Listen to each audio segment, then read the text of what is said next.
That's Shy Girl 4367 in the house yet again. Happy Monday. New song, Out of Mind, comes out on Tuesday, January 23rd. That is next week, just a little over a week from now. And I just wanted to talk about all the stuff that I'm doing to prepare for this release. So let me check it out. Let's see. So this is Spotify for Artists right here. And something that I still have to do is add the canvas, which is that video that plays when you're listening to a song on Spotify. So I still have to do that. For the canvas, I'm thinking of doing, I don't have Premiere open. But for the canvas, I'm thinking about doing either the drone shot that I shot on top of my car, or what's the other one? Oh, probably the driving one that I shot in my car a couple nights ago.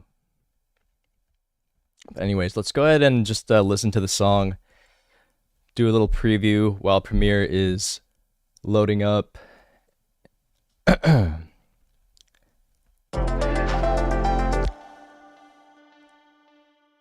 Let's just listen to it all the way through, because I actually haven't listened to this song in like the last week or two. I've just been focusing mainly on all the video stuff. Basically everything around the song I've been focusing on for the last week or two. So this is my first time hearing Out of Mind in a long time. So I kind of forgot how it sounded. So let's listen.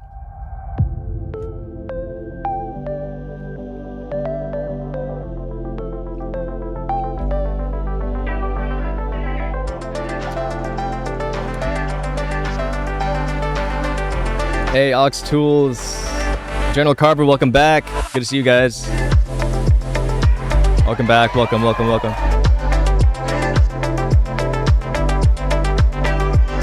How you guys doing?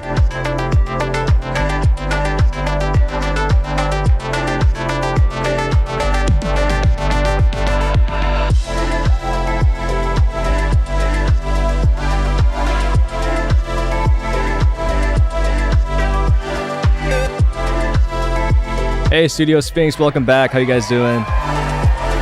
Damn, we got hella people in here. I'm not used to this. We got 3 people in here.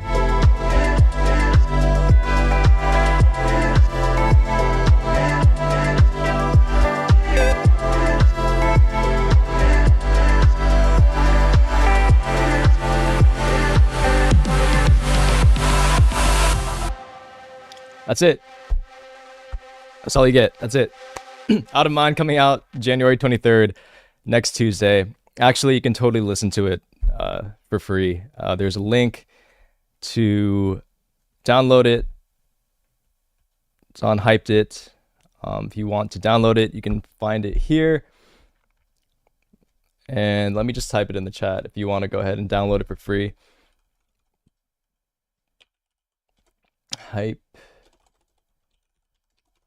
hypedit.com/K6CMB.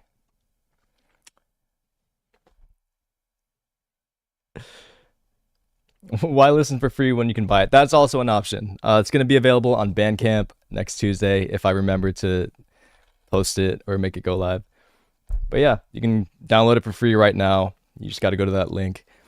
Anyways, what's going on, guys? Happy Monday, start of a new week. It's a bit of a short week for me because I will be going to Vegas with Shy Girl 4367. Shout out to Shy Girl 4367. It's going to be her 30th birthday, so we're celebrating her birthday in Vegas this week. So looking forward to that. Studio Sphinx, haircut or just different style? Thanks for noticing. I just got a haircut today, and I usually comb it the opposite way, and I felt like doing it differently. So this is what my hair looks like when you comb it over to the other side. Riveting content. Anyways, yeah, I got a haircut today. So Journal Carver 79 off work today, tomorrow. Really good. Awesome. Yeah, I had today off and I went to the mall, which is probably one of my least favorite things to do. I'm not a fan of crowds. I'm really not. And the mall that we live really close to is like one of the busiest malls, I would say, in the entire United States, maybe even the world. And yeah, man, it's chaos, dude. It's just every single time, just people like walking right into you, cutting you off. I don't know. How do you guys feel about malls? You know what I really want to visit? I want to visit more abandoned malls. Like that's my thing. Not like crazy super busy malls, but yeah, just not a fan of huge crowds unless it's for like a festival or concert or music or something. It's just like this frantic, like chaotic energy, and it's just I don't know, man. I don't know what it is about malls, dude. It's just everyone rushing to buy shit, spend it, and just spend money irresponsibly, but also get really good food and maybe go bowling. General Carver 79, go to the Sphere. We're planning on checking that out, right? I think so. Yeah, I mean, I feel like we Probably could from the walk outside. by. I don't think we're gonna go inside the Sphere, uh, but Because I think we're just gonna walk right outside of it and check it out and kind of just look at it from the outside. I think it'd be cool to check the inside, but tickets to go inside are ridiculous. Like, that's money I can use at the buffet. I agree. Yeah, so we'll check out the Sphere. Carver, have you checked it out yet? We've been watching like a bunch of Vegas videos just to see what's going on, and we watched a bunch on the Sphere, and I feel like it's gotten some mixed reviews. It's super expensive to get in for one, like Shago 4367 said. But yeah, I think we might just check out the outside. Big malls every now and then are okay in a big city, but local malls, smaller ones, I avoid them. A mall locally is getting more violent. Last several years have been shootings and crime. Yeah, man, I feel like it's happening here too. A lot of smash and grabs, a lot of like mobs of people kind of rushing in and just stealing stuff. Actually, there was a shooting. Yeah, there was a shooting at the mall that I went to. I wasn't there, but I heard it was like in a steak restaurant or something like that. I think that's partly why like I don't want to be in big crowds because you never really know what's gonna happen now. Like I don't know, man. Bizarre, weird times, dude. Anyways, I went to a rage room. Have you guys heard? You guys know what rage rooms are? So rage rooms are this. They're exactly what they sound like. You pay for half an hour and you get to just break a bunch of stuff. And I went in as just a single 30 something year old man, and I feel like everyone there thought I was a serial killer. Like that's the vibe that I got from like everyone there because they were all like super young kids that were working there. And when a single dude just comes in just saying like, "Hey, I'm here to break shit." I just got that vibe. So probably never gonna do that again. But this is what I did. I did this last Wednesday.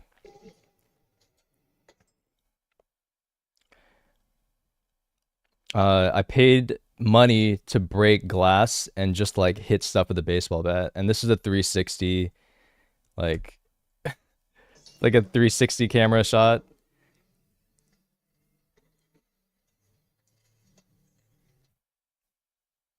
Hold on. I've been wanting to go to this place for a while, and where's the other angle? I don't know. I hadn't. Where's the other one?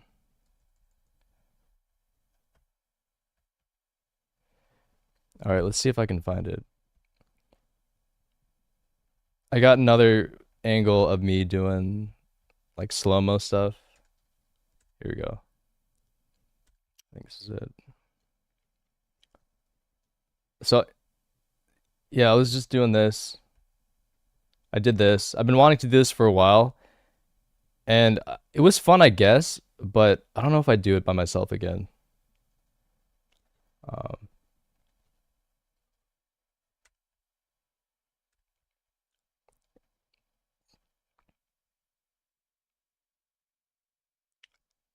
it just cost like way too much to just break a bunch of stuff, but I got this shot that was pretty cool. Like I did this to get visuals for the song, for my song that's coming out next Tuesday, and that was the reason I did it. And I don't know, the footage turned out okay, but I didn't really have like a clear thing. Can you hold it up? Can you show it? You just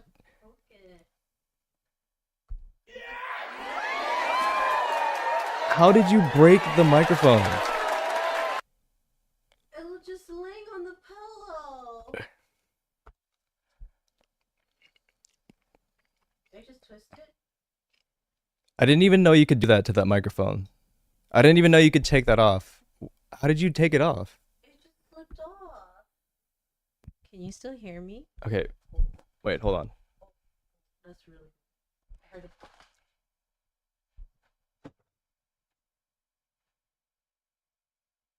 Oh, you just screw it on. I just laid it here, and the top part went. Ugh.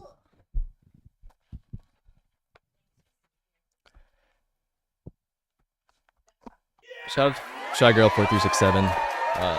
Just broke the microphone. Never a dull moment here on stream. Anyways, thanks you guys. Thanks for hanging out here on this Monday night.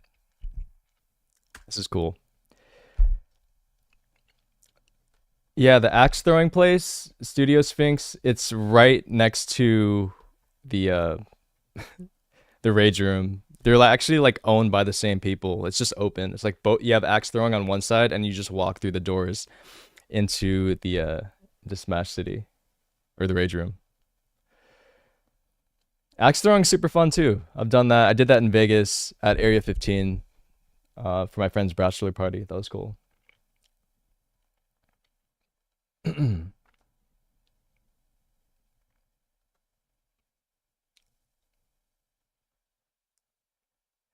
Every time we see your girl in the stream, she always has her nightly facial cleansing mask on. It's like her uniform. Yeah, it's this is it. It's because I'm shy.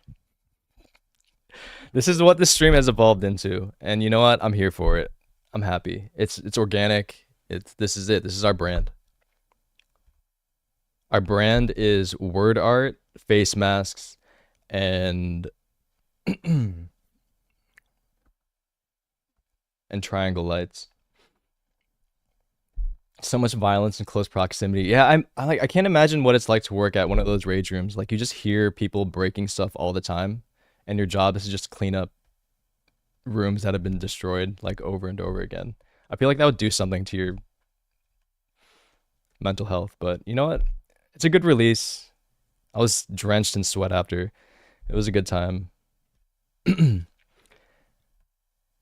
Anyways, back to the music. The song comes out next Tuesday. And another thing that I've been doing to prepare it for release or to just get it in front of as many people as possible is submit it to a website called Submit Hub. And what Submit Hub is, or what it allows you to do is submit to playlist curators on Spotify. And so what I did is I found some playlist curators that I thought would like the song.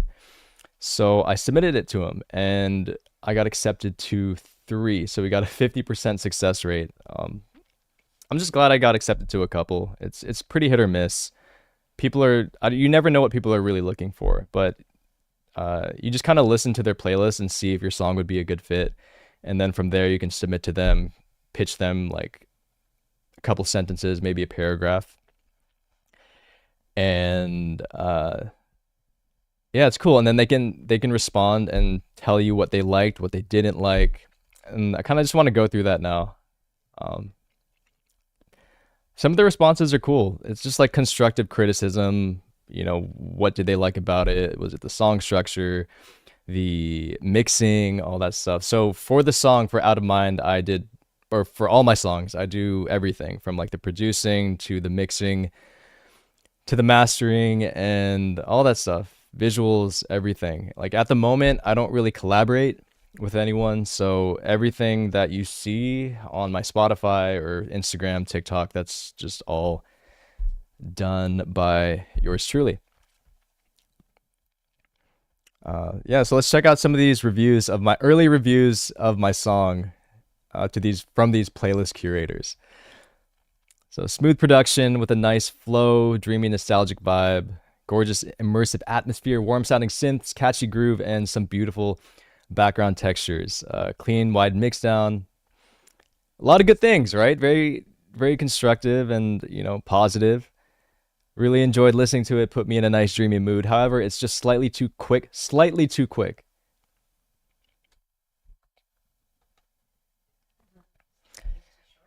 And melodically repetitive to match the atmosphere of my tones and textures list. All right. See, this is what I consider like a good review of the song and like why they didn't put it onto their playlist. So, shout out to Rush Keys. This is from Electronica. Well produced sound, ducking effect felt just a little bit too much. So like all of these reviews are kind of just like their own personal taste, and that's basically what music that's all music is, right? It's just personal taste when it comes to like why they didn't like it and why they didn't put it on their playlist. So I think to have good success on playlists from playlist curators is just literally just build up a rapport with them, get familiar with them. So I don't see this as like a failure. I kind of see it as a way of building a relationship with them. And if I make a song in the future, then I could submit it to them and they'll be more familiar with me. So yeah, not a huge fan of the synth.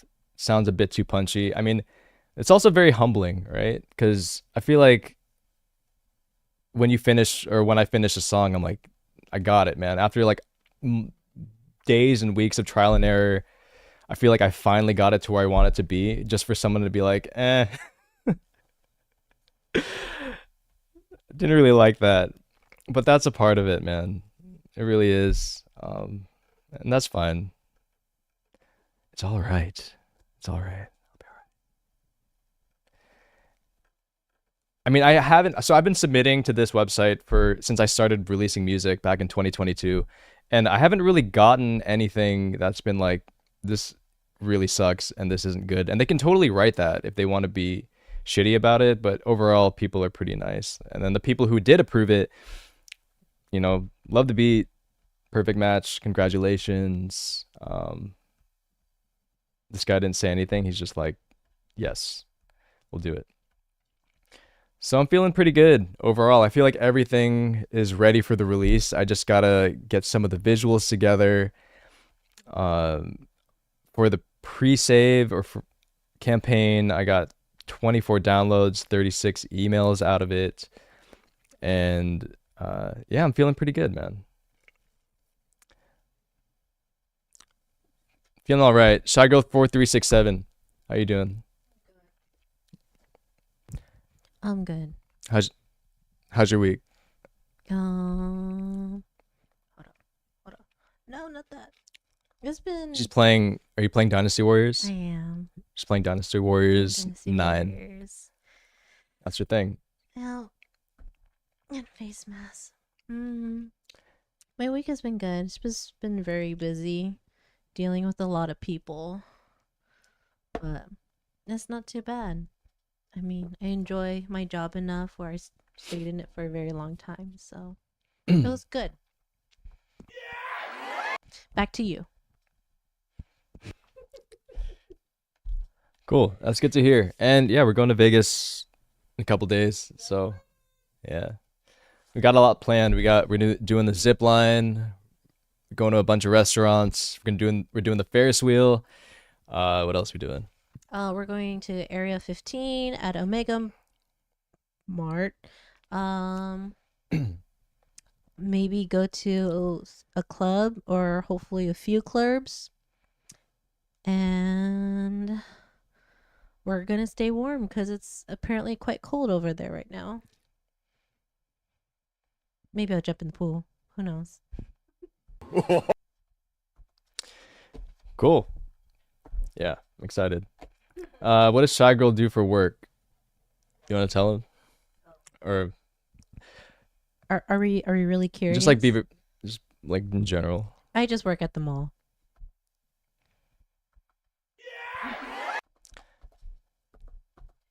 Is that clear enough? Yeah. Okay, cool. Yeah. She works for a skincare company. Yeah.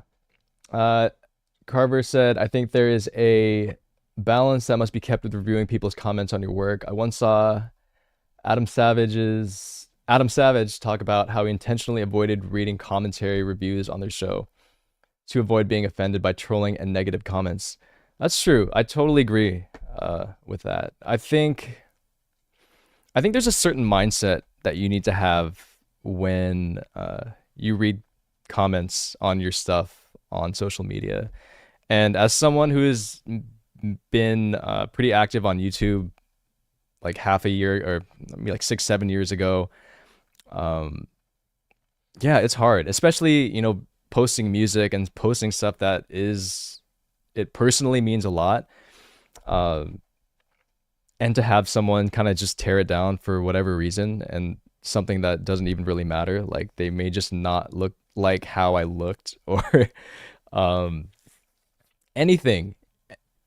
So the main thing that the mindset that I try to go into when reading comments on my stuff is like whenever someone leaves a negative comment or just says something shitty, it's a reflection of that person and like what that person is going through and whatever unresolved stuff they have going on in their life. Cuz like no happy person, no grounded, centered, chill person goes out of their way to leave a shitty comment on a video. Like I don't know, have you guys ever left a shitty comment on anything? I'm curious. I'm genuinely curious.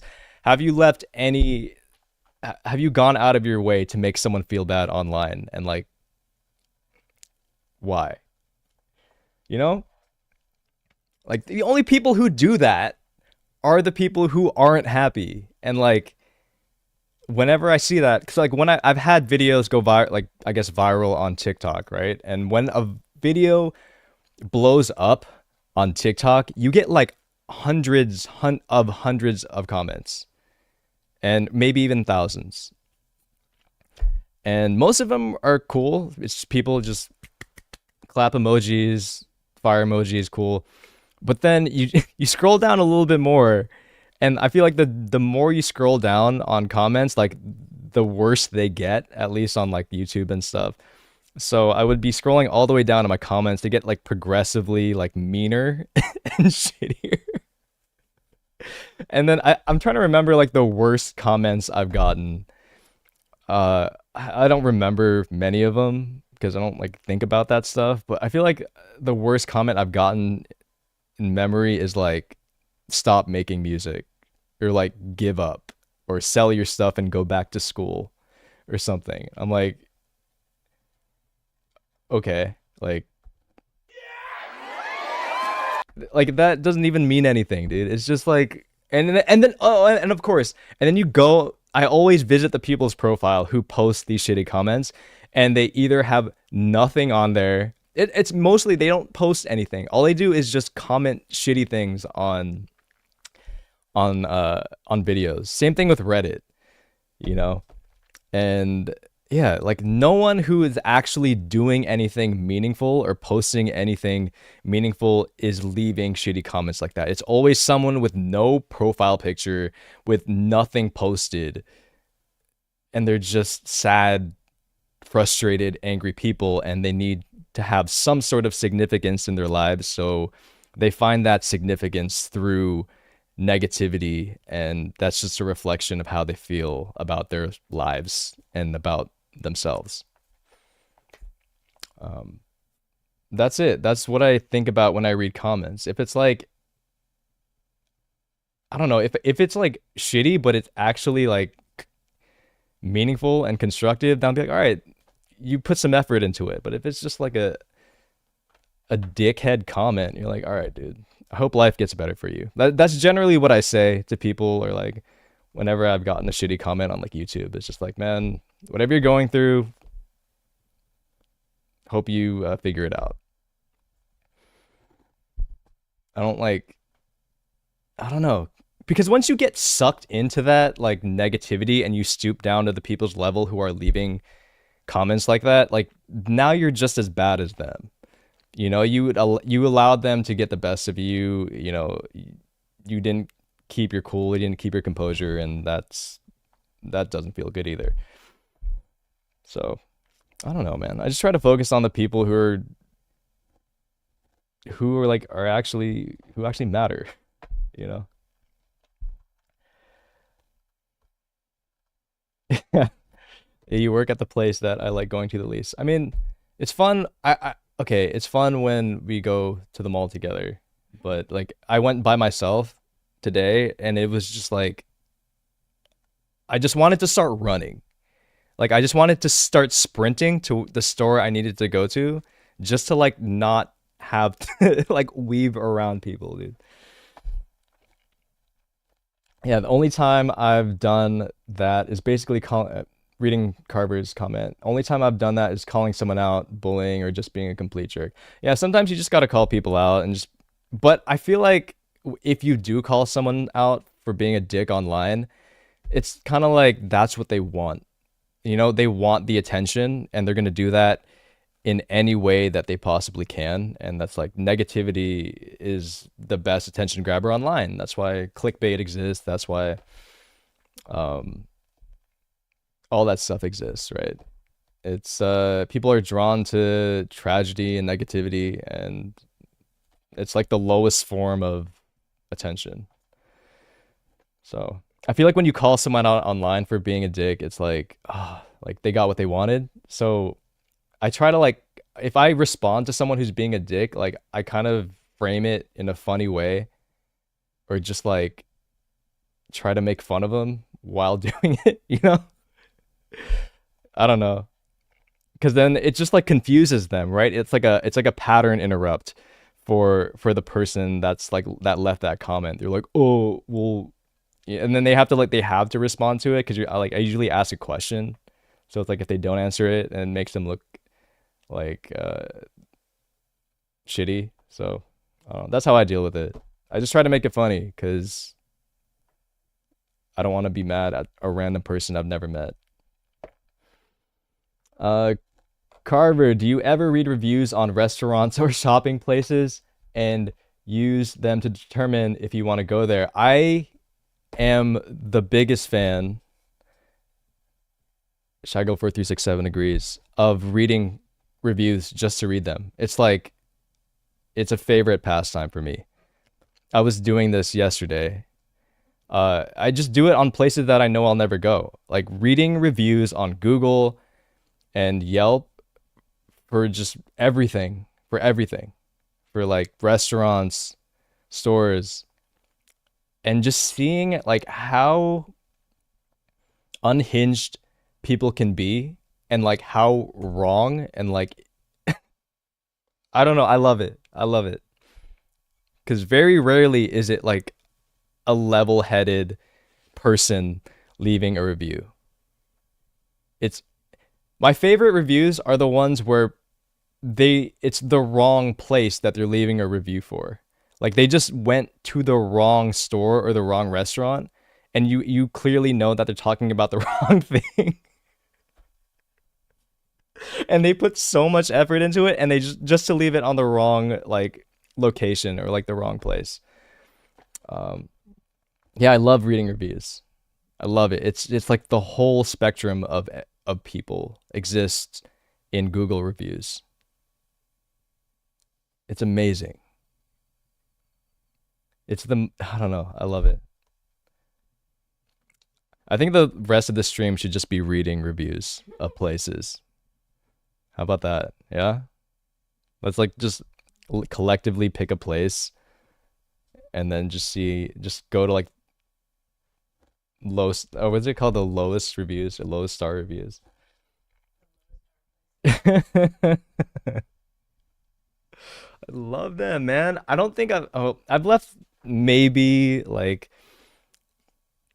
4 reviews, 5 reviews on Yelp. Actually, the first review I ever left on Yelp was like a -1 because they were dicks. Like I called them out. It was shitty customer service. It was like an AutoZone or something, or like Pep Boys. I was buying something for my car, and they were just like, they sucked. So I'm like, dude, you guys suck. I'm gonna leave a 1 star review.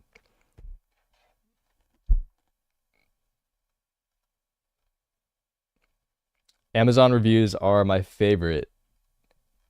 Yeah, Amazon's pretty solid too. Pretty solid place to go to for reviews. That's also where people just leave like the wrong review on stuff, or like it never arrived, so I'm giving it a 1 star. I'm like, dude, that's not how things work.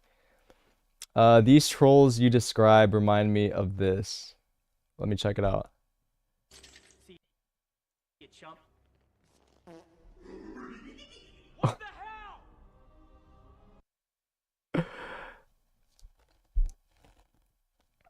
So Mercurius, shout out to Mercurius, welcome back. It was this video of Spider-Man fart. Spider-Man 3 fart jump with Scooby-Doo laugh. Yeah. Dude, why are my automatic chat things not working? It's so weird.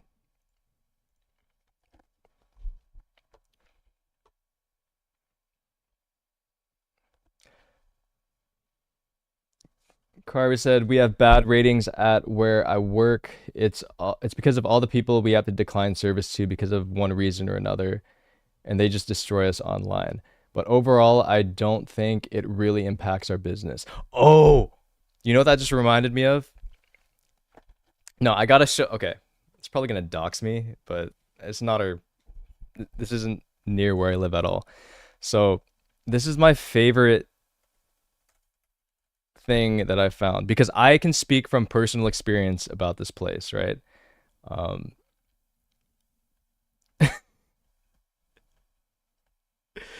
hold on. Okay, let me just show this really quick. I don't know how interesting this is gonna be, but anyways, I used to be into airsoft when I was in middle school, and I had to beg my dad to drive me to this airsoft store, and we went to this place, and I wanted to try out shooting this airsoft gun, and I touched something on the gun and the guy just like blew up at me, right? I was like 12, maybe 13 years old. He freaked out at me, like he took the airsoft rifle away from me and just like made me feel like shit. And like I was kind of in shock and we were just like, dude, this is super weird.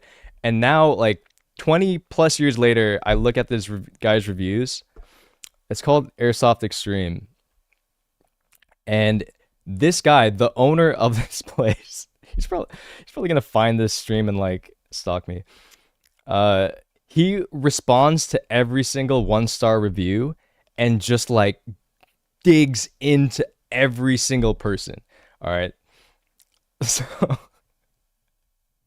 so this is an airsoft. It's like a plate toy gun place. They had a terrible experience. The owner was extremely rude and ignored me, and all this. He leaves this whole thing, and he just digs in on these people, man. I don't know. It's just like the worst customer service. The worst way to deal with unhappy customers is to just like keep like start a fight with all of them, and he does it to every single 1 star review. So this is response from the owner. He goes in, super long response, another one. Like, dude, you sell toy guns, dude. Can you imagine? Can you imagine walking into a toy gun store and the owner just being a dick to you. Like, that's his thing. This is the same thing happened to me 20 plus years ago, or around 20 years ago, and he's still doing it, and somehow this place is still in business, which is incredible. Shout out to that guy, man. I hope he figures life out, dude, because that's insane. Anyways, on to some more constructive, positive stuff. I'm done talking about negative reviews. I'm not that type of dude. Not a fan of ragging on people, but I just had to call that out because Carver, that immediately came to mind when you said gun store. So the old property management replied to my poor review of them on Yelp like that. Yeah, yeah, it's crazy, man. But I guess when you don't have like a specified customer service person and you have to do everything, this is what happens. And I'm sure he has a lot of stuff going on in his life, and you know, he probably doesn't have like the best relationships with his family and stuff. And I feel like it comes out on Google reviews. So hopefully, he figures stuff out. Anyways, so at the end of last week's stream, on last Monday, we were jokingly talking about, not jokingly, but just like the topic of generational trauma came up. And Carver, I think you were in there too. I don't know how we started talking about that, but we started talking about like generational trauma and like healing, all that stuff. And I don't know, I just kind of wanted to dig into that because I want these streams to actually be productive, or just like talk about real stuff than just me being like, listen to my song, it's coming out next Tuesday. I mean, listen to my song, it's coming out next Tuesday. But I want to talk about like the reason why I make music. I think that's something that I've been thinking about a lot. Uh, I spent the last 3 years like really just digging into music, but I've actually been making music since I was a kid. I started learning how to record back when I was 12, maybe 13 years old on my family computer. Um, I recorded a really shitty like Dollar Tree Linkin Park knockoff EP. So Conquered EP that I released on my birthday last year is not my first EP I ever released. It was another one when I was 12 or 13 years old, and then I burned CDs and I sold them at school for like $5 to $10. I think I mentioned this before, but yeah, people paid me in bags of quarters. Uh, yeah, so I started really making music when I was like 12 or 13 years old, and it was weird because I feel like I knew my parents didn't like approve of it technically. Like I started playing drums when I was 13, started taking lessons, and yeah, my mom like hated the fact that I was playing drums because it was super loud. It was acoustic drum, like normal acoustic drums, not electric drums or anything. So like I would be playing super loud. So as soon as I got my drum set when I was 13, like my house was just always just like me playing drums. And I don't think my mom was very happy. I don't know, but they still like supported me in some way. I mean, they supported, me making music, but I don't think they really were like, yeah, go for it. They were just like, be a nurse, just like us, be a doctor, just like every other Asian Filipino family. And because of that, like, I felt like I had to keep my music making hobby kind of like not under wraps, but just like kind of like low key, right? And yeah, it was just like that kind of thing. And to be at this point, years later, where like I'm putting stuff out and people are listening to it, I don't know. It's just like there were so many moments where I just stopped. I was just completely gonna stop making music, and um, I feel like I make music because I have a hard time interacting with people, I guess, or like expressing myself like through words or like in real life. I don't know. Like I feel like I've had enough awkward moments and weird moments with like socializing. Like I've had anxiety since I was a kid. Like I missed an entire year of school because I had separation anxiety in kindergarten. I would like puke before I would get so nervous that my mom would be leaving me that I would like puke, and I missed an entire year of school because of that.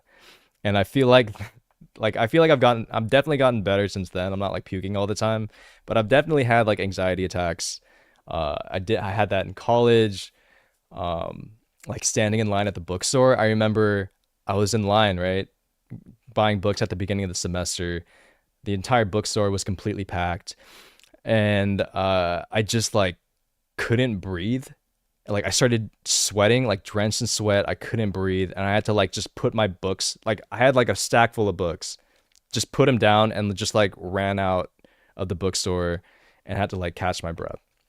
So I've had to figure out how to deal with anxiety, and I know like anxiety is like the cool thing to have now. It's like, oh, my anxiety is not letting me. It's like, no, dude. Like I used to puke and like run out of stores because I like couldn't breathe. Like I've actually had anxiety attacks and it sucks, and I still have to deal with it every now and then. It's not as bad as it was before, but I feel like music has allowed me to like calm myself down. You know, it's a way for me to kind of get out of my head, which is something that also I've had issues with, you know, my whole life. And um I feel like that's a big part of why I make music. It allows me to express myself in a way that I just can't through words, and yeah, that's why I do it. Find some of that old music if you have it. I want to. I think I sold maybe. So I'm just talking about my first EP I released in middle school. I know, like, I honestly hope people burn those, like, literally set those CDs on fire so they don't exist anymore. But I'm sure like one or two people still have it. I should reach out. It's so bad, dude. I want to hear. It's like me scream. Can you imagine me trying to like, yeah, but not even that good. Like I didn't know how to scream, so it just sounded like ah. And I was like, I would only record it when my family was outside of the house. Like I would wait for my family to leave, like to go somewhere, and be like, okay, it's time to record. And then the second I would hear the car pull in, like the driveway, I would like turn off everything. I would like hide the microphone. It was so weird. And then I sold the CD at school for all these people to listen to. Oh my god. Like there's like 7 songs on there too. Yeah. You're probably like, this is hella It was good. hella good. I was like, damn, dude. I like you have the guitar track. I had the drums. It was only guitar, drums, and vocals. It was 3 tracks. And it was just like angsty, like teenager stuff. Yeah, I gotta find it. I personally don't have the files anymore. Like the computer that I recorded it on, I mean, this is like 2003, so I didn't have like external hard drives or anything. That I blew that computer up basically. Like it just stopped working and didn't turn on. It was like an E-Machines, like super budget PC from Best Buy, and like I tried like upgrading it with like the PCI cards, like FireWire, so I could hook up my audio interface. And yeah, I don't know. I don't know if I can find that, but I know there has to be at least one CD, one copy of my CD floating around somewhere on this earth. And my goal is to find it and remix that shit. And then for the cover, it was like I cut out like construction paper. So it was like multicolored. It's like you get the red one, you get the yellow one, you get the blue one. And I was just like, what the fuck am I doing?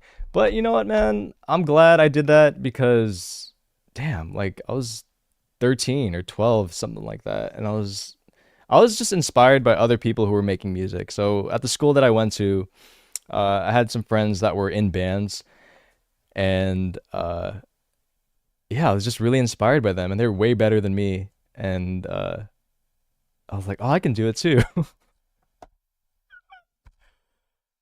And I tried, but here I am, years later, still making music. Hopefully, I don't know. I like to think that I've gotten a little bit better, but I don't know. New metal. I was trying to make new metal or something. I don't know. I don't know what that was. Yeah, I gotta find it. We'll see. Carver, my first anxiety attack I had was in college entrance exam. I had no idea what I was feeling. Pretty emotionally unintelligent. Being middle aged, a lot of that has subsided. Fear of death is less. Fear of rejection. Life beats it out of you. Yeah, I'm starting to notice that too. I feel like the older that I get, it's just like it feels good though. It feels good to just not have to worry about that. I mean, I still get self-conscious. I feel like everyone does. I don't think that ever goes away, but it's definitely less. The more secure you feel in yourself and like the more confident you are in just like who you are, the more that goes away. But like 10 years ago when I was in my 20s, yeah, I was a mess. Like I constantly think about, like, was it 2024? Yeah, 2014. Oh my gosh. Like if I were to look back, I can't look back at like pictures from that time in my life like 10 years ago. Like it was that bad. And I guess that's a good sign because that just shows that, I've progressed and grown a little bit. But yeah, 10 years ago, or my early 20s, was a rough time. But I learned a lot. I learned a lot about how the world works and, how people are and can be. And I just let go of all the toxic people and had to start from the ground up, basically. I remember that when I graduated from college, it was like, oh, I have to start over, or like I have whatever I was doing in college, like not do any of that because that led me down a dark path and I did not want to be there. So I had to do everything I could to just separate myself. And basically like that, it was like a very distinct moment where like that younger inexperienced version of me like died and I had to grow up, and it was like a very like specific frame of time where I had to do that.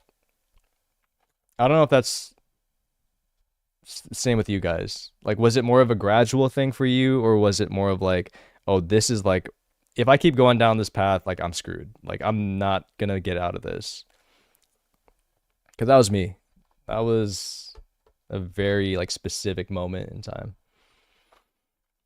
Um, yeah, I gotta find that CD. It's the ultimate. Like I don't like using the word cringe that much, but like that CD, those songs I made were the ultimate cringe-worthy stuff. And I was like trying really hard to be like intelligent as a 13-year-old.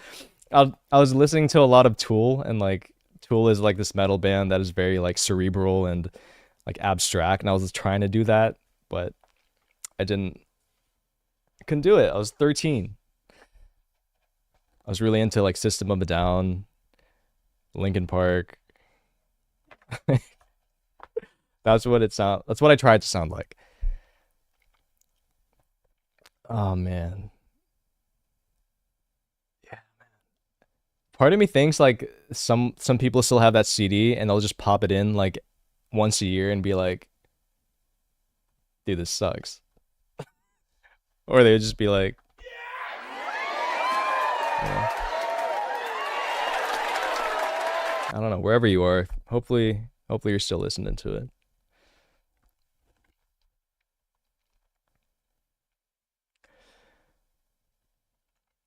The older I get, the more I enjoy life. I enjoy it a lot more. 1,000% more secure. Yeah, that's I guess that's how life works. Yeah, just try. I mean, I think about 10 years ago a lot. Like so much has changed in the last 10 years that yeah, I'm a completely different person, and I'm glad because I was, I don't know, I don't know like how deep I want to go into. Why not? This is stream therapy. This stream was originally titled Stream Therapy, and I kind of just want to change it back. But funny story. So we're going to Vegas in, yeah, a couple days, and hold on, this is crazy. I don't think I've ever like said this to anyone in person, and then I'm saying it on the internet potentially for everyone to hear. Uh, but this was like a very like I'm going back to like the very like specific frame of time where I had to make a decision in my life to like change, because if I didn't, I would not probably not be here right now. Like I'm being completely honest. It was a very, very like intense and just rough time in my life. Um, yeah, so 2012, I was actually in Vegas, and I was with a group of people who were from college, and we had gone on a trip there, and um I shouldn't have been there basically. Like I was with this group of people, and they had a penthouse at one of the hotels, and it was this big party, and it on the outside it looked amazing. There was a pool on the balcony, and I was surrounded by people, but I had never felt so lonely in my life. And it was the weirdest thing. It's like it's something that you would think only happens in like a movie, but I'm sure it's way more common than I probably can imagine. Is like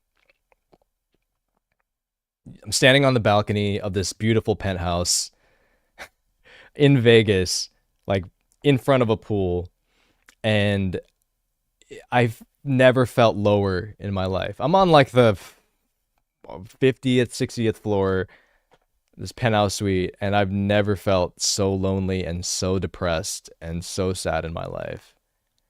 And I was like, dude, this is like, how did I get here? For one, but now I look back and like I knew exactly what happened. Like I just wasn't myself. Like I just was a completely different person. I was headed down a path that I knew wasn't right for me. I was around people that I didn't like, and people that I didn't get along with, but I was just still there anyways. Like I wasn't listening to myself, right? Like I didn't listen to my heart. Like as cheesy and cliche as that sounds, like I wasn't listening to my heart and what was supposed to be right for me. So I'm standing in on that balcony of that penthouse suite. And I'm like, dude, I have nothing going for me. Like I had just graduated from college. I'm moving back home because I don't have any job prospects. Like it felt like my life was over. Like it felt like I had achieved nothing in college. And uh of course, when you have substances going through your body in Vegas, I wasn't in the right frame of mind, and like I was like, dude, I'm just gonna end it here. Like I'm on this balcony already. Like it's a sign. And like I almost jumped off that balcony, dude. I swear. I was looking down. I was like, this is what my life has come to. Like I screwed up. Like I really fucked up. Like bad. Like I just didn't listen. I mess up. I uh you know didn't make my parents proud, like all of this stuff. Like it was just like this really negative spiral. And yeah, it was that close. That was 2012. And like I didn't, clearly. I didn't fucking jump off the balcony 60 stories down. Something held me back, and now we're going there in a couple days. It's gonna be way better than it was 2012. So yeah, lots changed since then, but you know what? We're still here.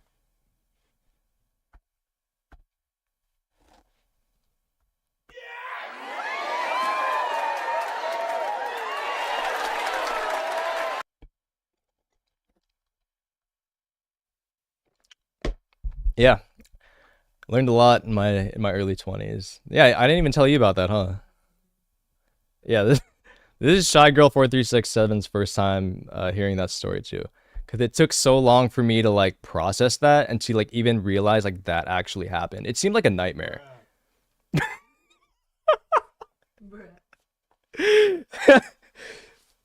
Shout out to that story or that sound effect. Yeah, that was part of my life in my early 20s. So, moral of the story, listen to your fucking heart. Like don't don't ignore like don't ignore your gut feeling. You know, if it feels wrong, don't do it. It sounds so cliche. It sounds so obvious, so common sense. But when you're in your early 20s, your brain's not even fully developed. You're still a kid in your early 20s. You don't know what you're doing. Like, you're not, and I don't know, man. It's just, that was, at least that was my own experience. So, crazy times. So, I don't know. It's been a long road. And I think life got a lot better when I had to cut people loose in my own life and just really like be choosy and picky with who I let in my life. And I'm still doing that now. So I don't think that ever ends, you know. But I feel like as you get older, you know, you find yourself attracted to more people who are kind of on the same frequency as you are. And that kind of sense, that spidey sense, is a lot more honed in as you get older versus when you're in your 20s and all you want to do is like fit in and get people's approval. So yeah. So I have like a very not like a love hate relationship, but like a lot of mixed feelings about Vegas because so much bad and so much good has happened, or some goods happened there, but like a lot of bad has happened there for me. But you know what? Uh, that's life, dude. I mean, that's such like a first world problem thing, but like that's my life, you know. And that's I'm glad I got to the point where I can finally talk about it because it was so painful. I remember like when it had first happened, like I wasn't in a good place for like a year after that. And I didn't really have anyone to talk to about any of that. Clearly, I haven't talked it out until now. Like I'm not even kidding. Like I think I've written about it in my own journals, but I've never really like talked about it. And to get it out of me is it's like a giant weight lifted off my chest that I can actually talk about that stuff. So yeah. Shout out to all three of you for listening. Anyways. Back to the chat. Speaking of Tool and old grunge music, as a kid, early 90s, you met Kurt Cobain. What? At a hotel at the pool my family was swimming at. Yeah, I remember your parents have music on Spotify. So your dad's a musician, met them in the hot tub. They were talking, came over to get arcade money for my dad, and he introduced. No way. That's crazy. Wow. Carver, I can so relate. Most of 20s was that way, not listening to yourself. So many people are that way. In fact, I'd say it's the norm. Like people have to learn to be themselves and pursue their own interests and build friends and their own social network. Yeah, yeah. I think that's it's really just a rite of passage, you know, and I'm glad that happened and I had that realization like when I did, you know. I feel like if this hadn't happened until like now, I'd be fucked, you know.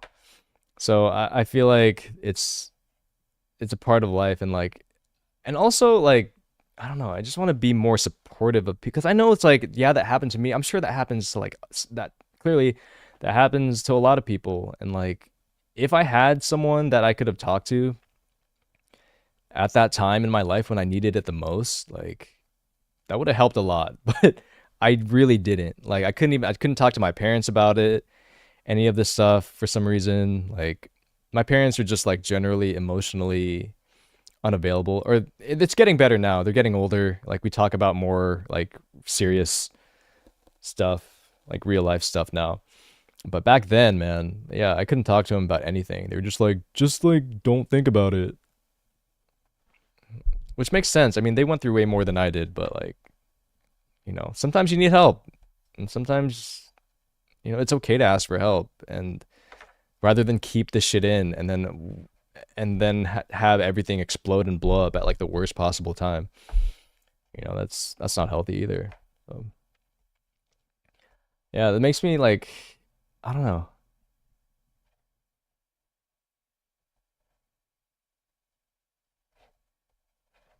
It's like I wonder how the kids like of this generation or the next generation are going to deal with that type of stuff. I think it's easier with the internet to find your tribe and find people that you connect with, but when you do everything online, like you don't have that like face-to-face interaction with people, and that is absolutely critical to, oh, excuse me, to building like an actual relationship with someone. And I don't know. I moved into the shared house in 2016, Studio Sphinx. Yeah, that's so long ago.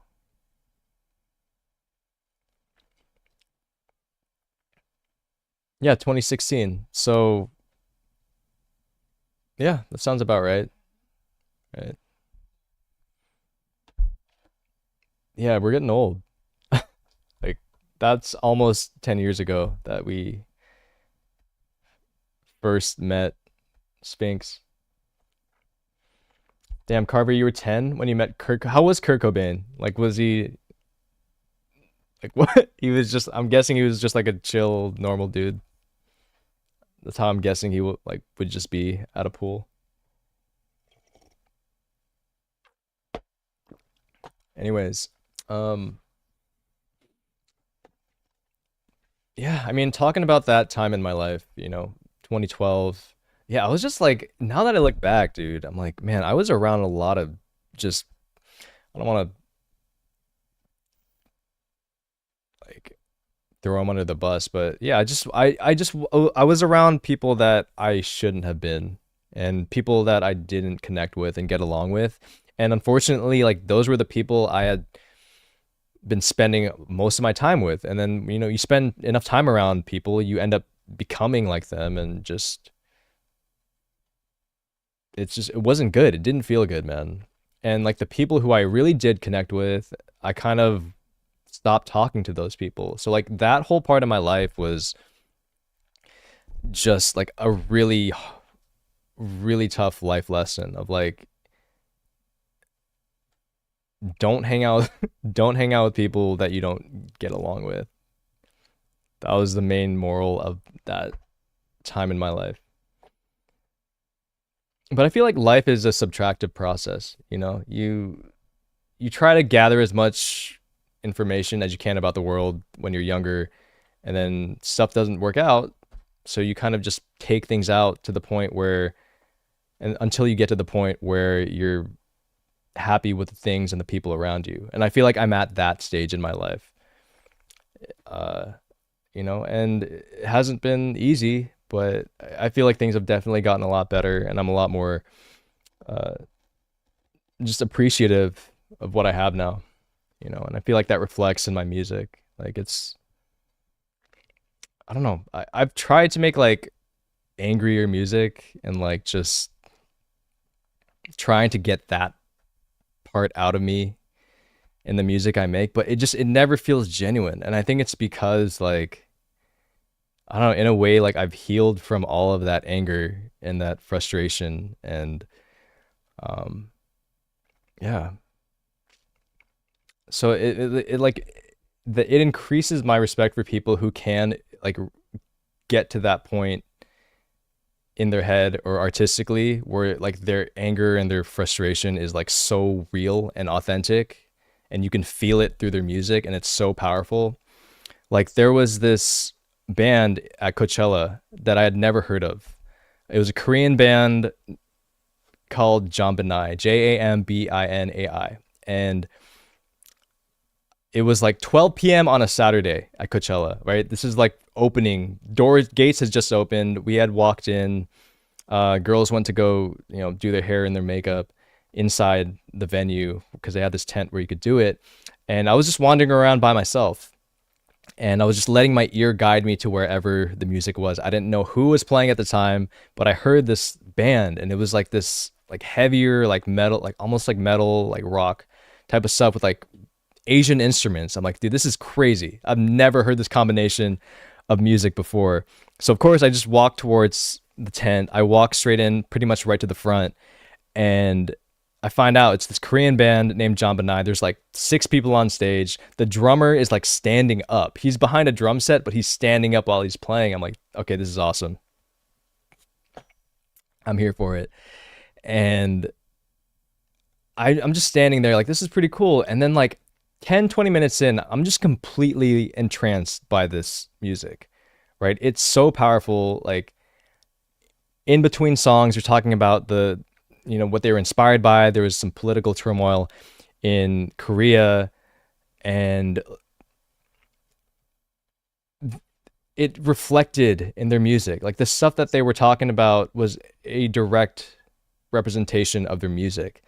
And that is the only concert that I've been to where I was moved to tears. Like out of nowhere. Like I was standing right in front, and it was just, I don't even know what happened, right? I was just listening, and then all of a sudden I'm like, damn, like, am I about to cry?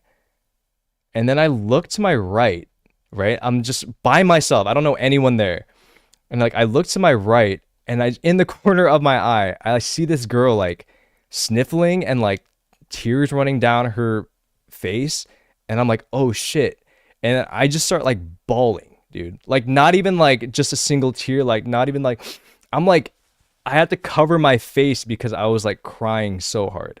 And no concert, no band, no musician that I've seen, even like some of my favorite artists that I've seen, has ever made me cry like that Korean band that I had never heard of did.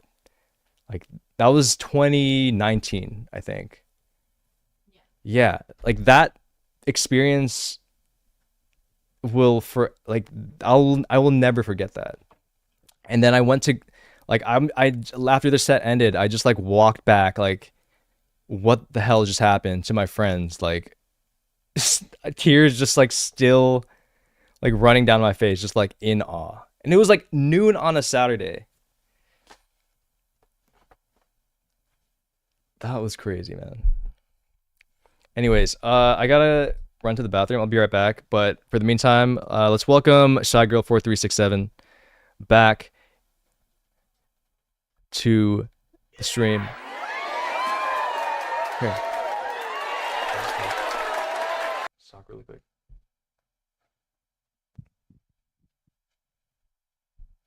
I don't know what to talk about. Okay, well, going off of, do you go by your DJ name here? Yeah.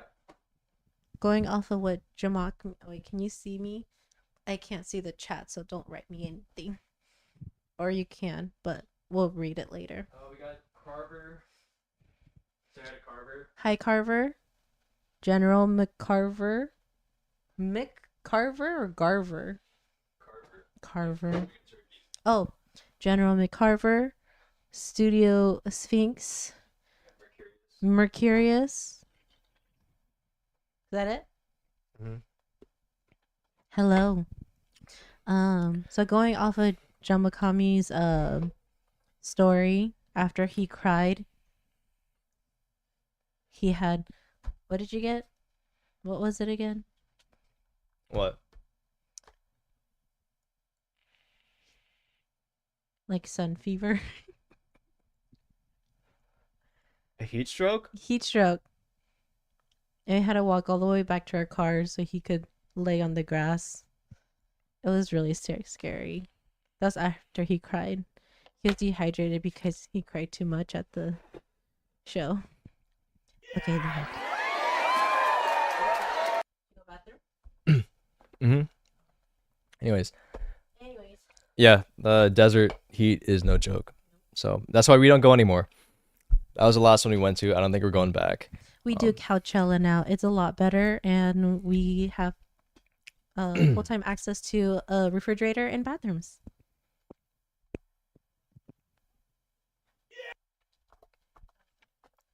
yeah,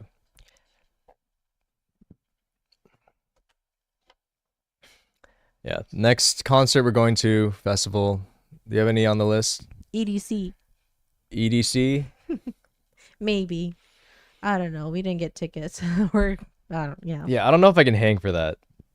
We'll just go for like a day, and then we'll just go sit by the pool. I I can barely stay awake past like midnight now, or like 1 o'clock. Like Vegas is gonna be a tough one. I don't know. We'll see. Sphinx, are you going to EDC? I know we talked about it last week. Or We'll go if you go.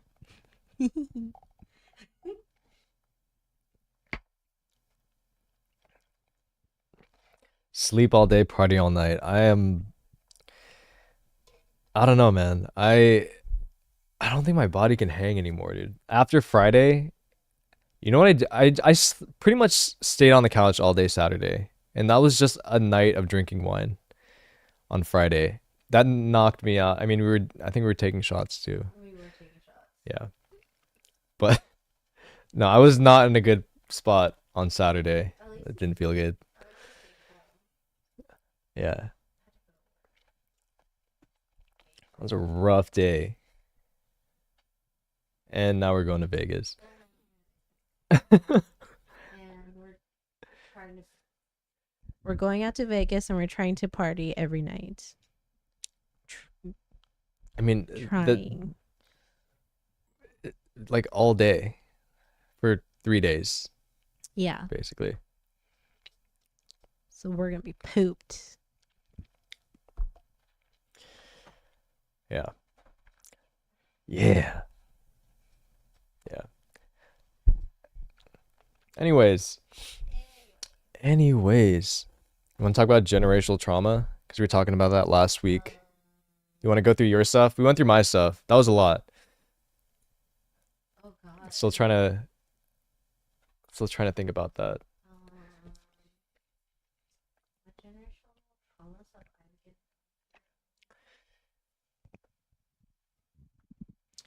I don't know. I can't think of it anymore now that you put me on the spot. Um, I guess one that I feel like I'm still kind of recovering is my parents low-key abandoning me when I was in like 15. It's like they're back. They've unabandoned me, but sometimes it still kind of hurts when I think about it. Because for the longest time, my grandmother, RIP, would always say, "You poor girl, you're an orphan. Your parents chose to make you an orphan when they're still alive." And I was like, "Thanks." I don't know. Would that be one? Yeah, definitely. I mean, you have to be raised by your brothers Yes. and sisters. Like Yeah. you lived with pretty much all of them, right? Kind of Yeah. bouncing around from one house to the other. Yeah. I mean, I met you, you were living with your sister, and you were living with her until we moved in together, Mm-hmm. basically. So, yeah, I mean, I can't imagine what that felt like for your parents to just leave, like both of them. Both of them. And they said like they told you they were going somewhere and they just never came back. Well, it's always been, I guess, like my dad's dream to build kind of like some sort of like dynasty for himself and for our ethnic people, but he didn't really think about anything else besides that. So one day he was just like, "This is the time. We go now or never." And then I asked my parents, I said, "Can you promise to at least go after I'm done with, oh, tearing up, after high school? So at least I'm like stable. I'm more of an adult before you guys leave me." And they said yes.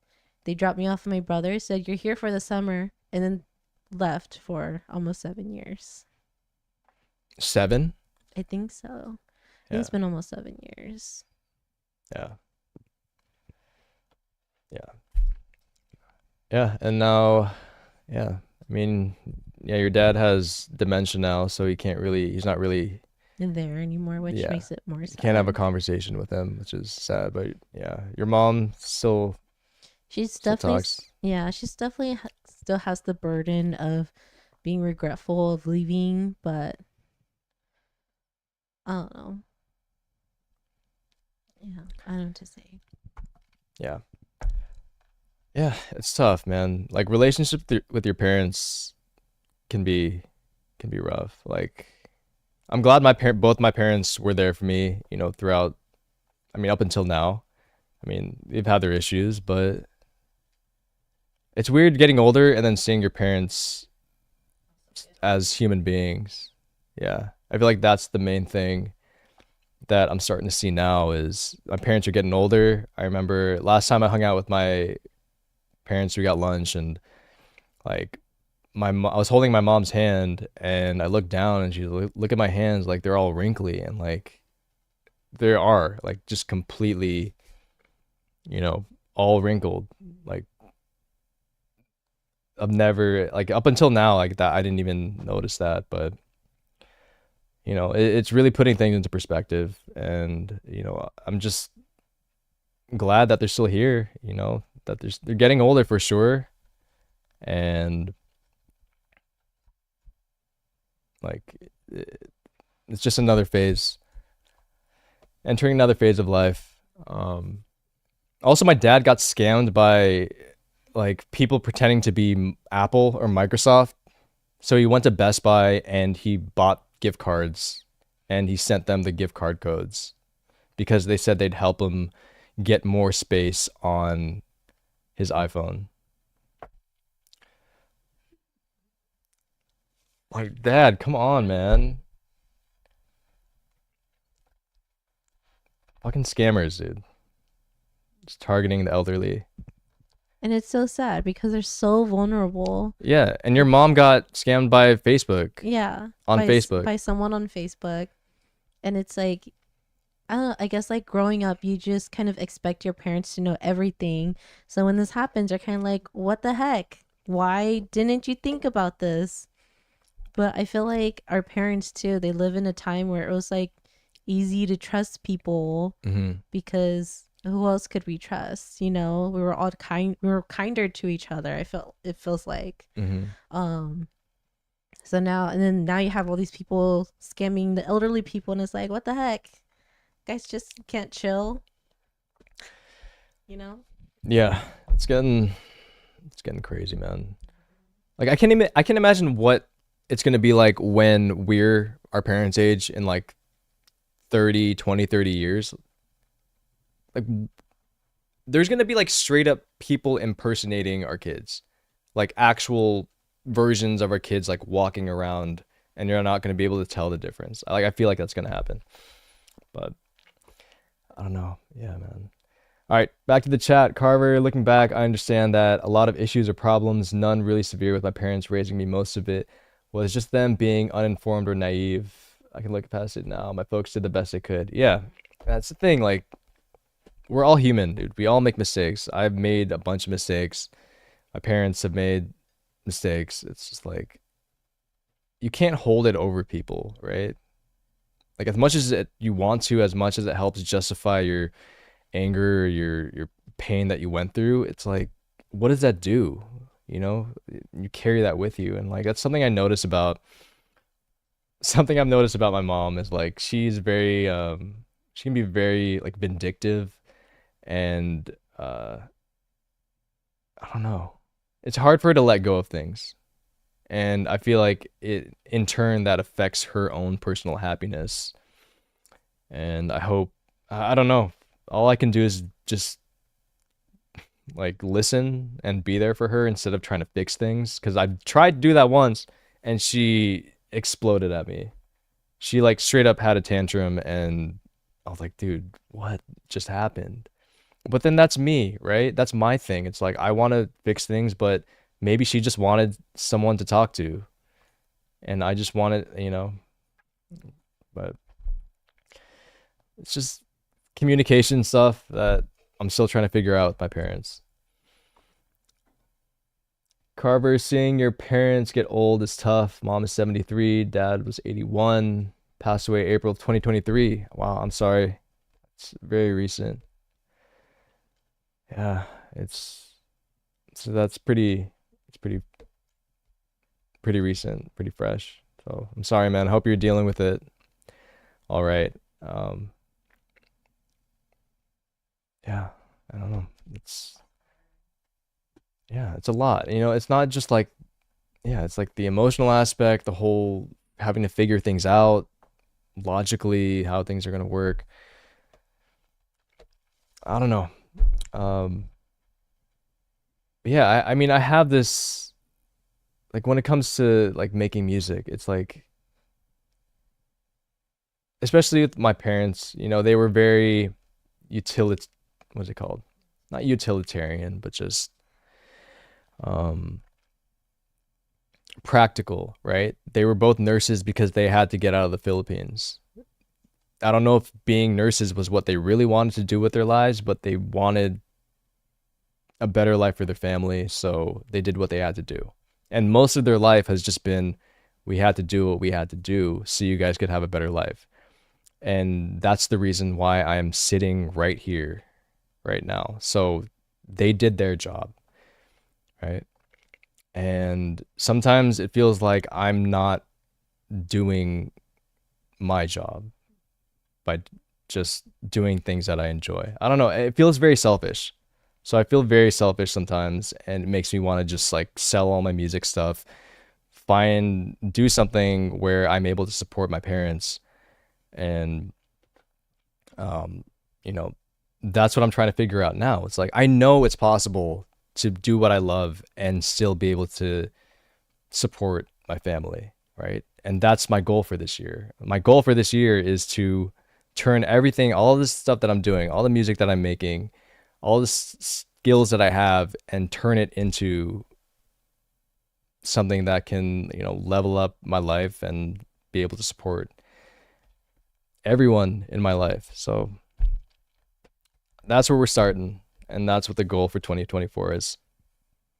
I feel like I've been spending the last 3 years just like kind of in blind faith, and things have been working out in ways that I never expected. And I just got to ride the wave. I don't know what's going to happen, but I know if I just keep at it and keep doing what I'm doing and trying new things and just putting in the work, putting in the time, like something's going to happen. It's clearly things have been happening, and you know what? You find a way. It may not be the way that you expect, but you stay in it long enough, you never know what could happen. So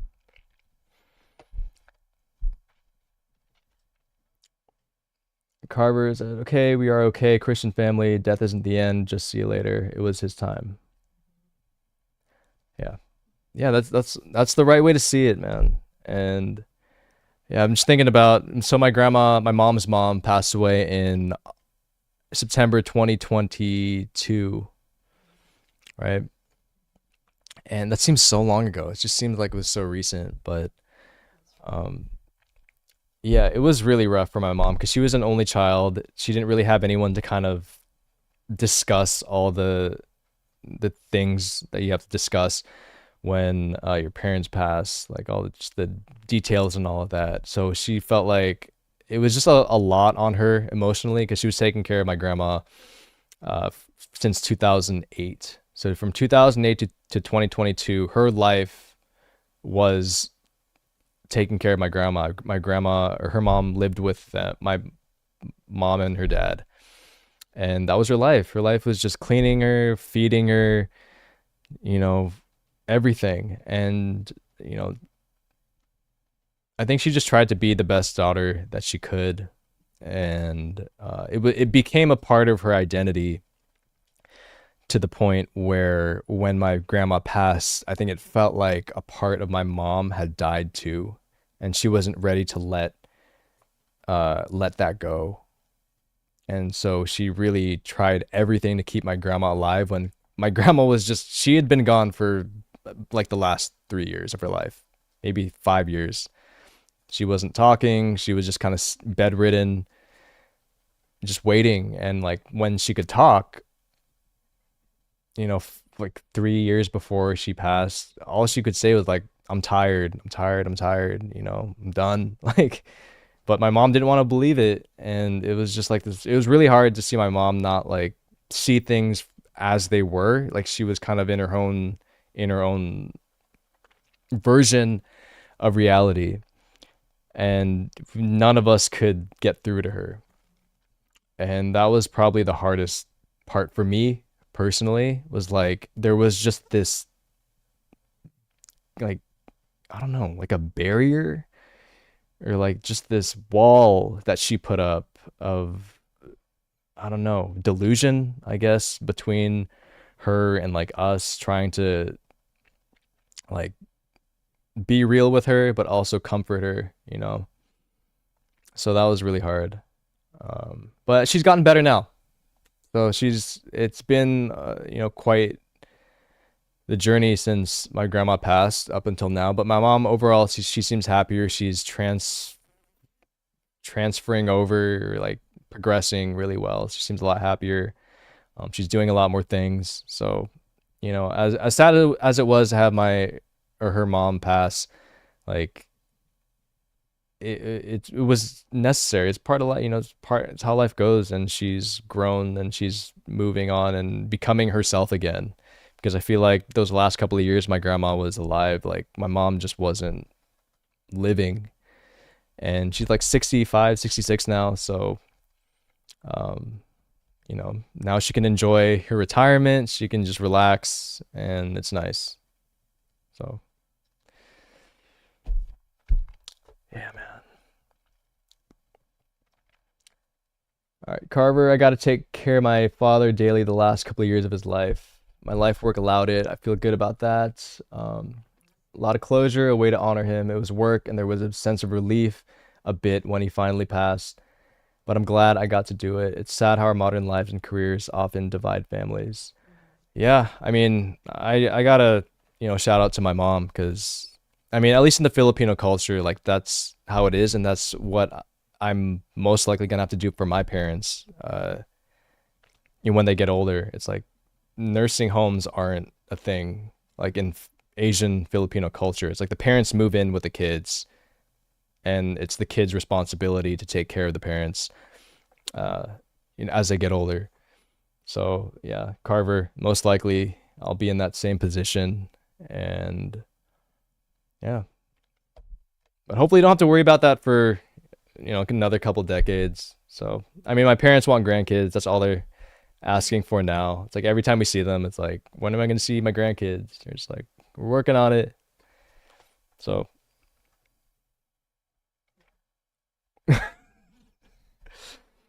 Say the same thing. So yeah. Anyways, yeah, that was cool. That was therapeutic. That was good. Um, got to get a lot off my chest, and yeah, I kind of like these. It's like a little bit more serious, but I don't know. I'm not that much of a conventional entertainer streamer type of dude. I like having actual conversations.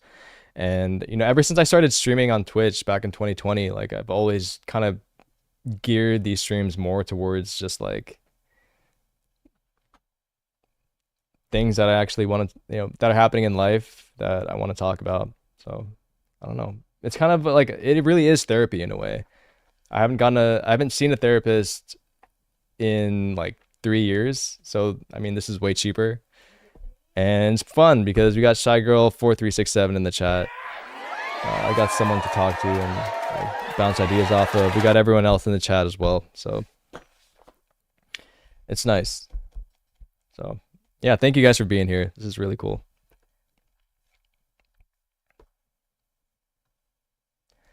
Anyways, it is 10:35. I've been streaming for about an hour and a half. I think this is a good time to call it. Mercurius Fun to unlock more Jamakami lore. Yeah. Yeah, let me know if there's anything you guys want to know about me. Feel free to let me know. I don't know. Like up until now, I've always been like a very quiet, private, introverted, like shy person, and I mean that's another thing of why I make music and why, I do all this stuff is because it allows me to express myself in a way that feels like right and in a way that feels kind of more authentic. So, yeah, man, it helps. It helps a lot. Carver, it's good to hear your story and get to know you guys and buy more albums. Yeah.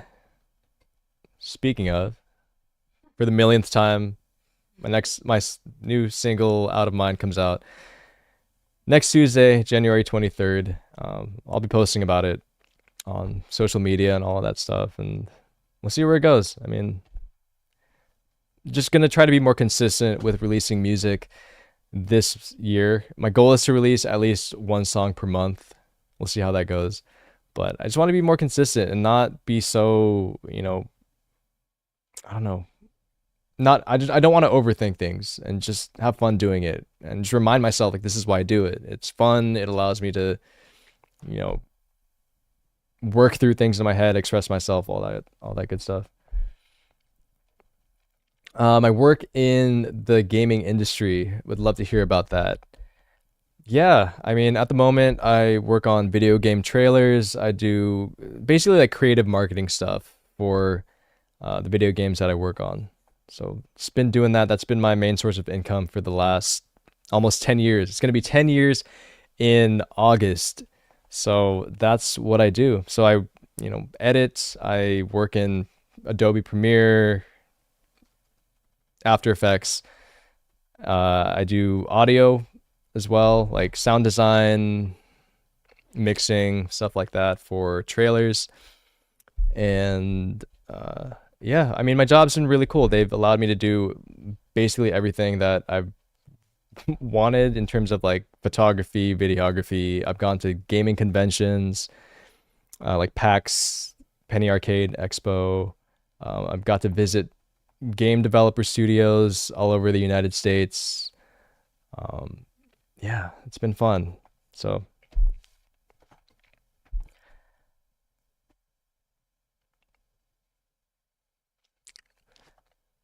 yeah, I mean that's basically the extent of it. Gaming industry is in a strange spot right now. I mean, there's been a lot of layoffs over the last year or so, so it's we're kind of in a weird position right now. But glad to still have a job. We'll see what happens in the next 6 months to a year. But for the time being, it's fun and I enjoy it. It's cool. Yeah. All right. I think this is a good time to call it. I don't know. I'm getting like really. Oh, what? Getting sleepy. Yeah, I am. I don't know, it's like what time is it? Like it's 10:30. It's time for you to go pack. Bedtime. Oh shit, I gotta pack. That's a good idea. Yeah, I'm gonna go pack for Vegas. So I'm working tomorrow and then Wednesday we're leaving. So one day work week. Woo!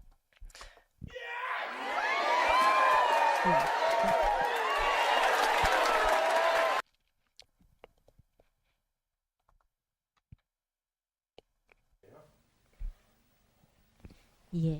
Wow. All right. Vegas stream. I'm thinking about should we just live stream us walking down the Vegas Strip like all those people on TikTok? I don't know. We'll see. I was thinking about that, Do but you really want to see that though? I know. Do you really? We'll Don't see. lie If we to find something us. cool, that might be an option, but we'll see. I mean, if we do, you'll probably get a notification on Twitch, right? So we'll see. We'll see what happens. Stay tuned between Wednesday and Saturday, see if something pops up. But no guarantees. But if you follow me on Instagram or TikTok, I'll be posting some stories there. Um, yeah, I mean, I'm gonna be documenting a lot of it, so probably make a video like an or a post trip video. So, That's what we said about Japan. yeah. I barely recorded anything in Japan. I mean, I feel like we did, but just like not intentionally. It's kind of just like off the cuff. But I really want to like film stuff, like frame stuff, you know, Oh, okay. make it look cool. Make it look cool. Yeah. Mercurius, thank you. Yeah, it's gonna be a lot of fun. Can't wait. Yeah, I haven't been on a plane. I don't know. We were on a plane for Japan, but it's been too long. I want to go on another trip. Yeah. Oh, yeah, half a year. 360 cam on your head in the club live stream. Yes. Oh god. That'd be sick. I can actually do that. Okay. You? Yeah, with the I was thinking 360. some reason who wrote that? Some What? reason I was thinking of it like in your mouth. Like in those videos where they put the 360 in their mouth and they just run. Oh, I can do that too. I don't know if I can live stream from that. Yeah, like I'll put this in my mouth. 360 in the club. That'd be awesome. That'd be pretty funny. Yeah, we'll see. I mean, at the very least, I'll see if I can live stream from like my phone. It can be like really shitty quality and like bad service, but And probably a lot of shaking. yeah. We'll see. We'll play by ear. We'll let you Mhm. know. Keep you guys posted. Hmm. All right. This is a good stream. Thank you guys for being here. Thanks for listening to my baggage, Both of our baggages. both of our baggages. Hmm. All right. Have a good week. Most likely we'll be back here on next Monday, 8:30 p.m. I know tonight was late because we had to finish watching The Brother's Son. Also highly recommend on Netflix. The Brother's Son, really good. Michelle Yeoh. Yes, Michelle Yeoh and some other people. Yeah. Cool. Some other people.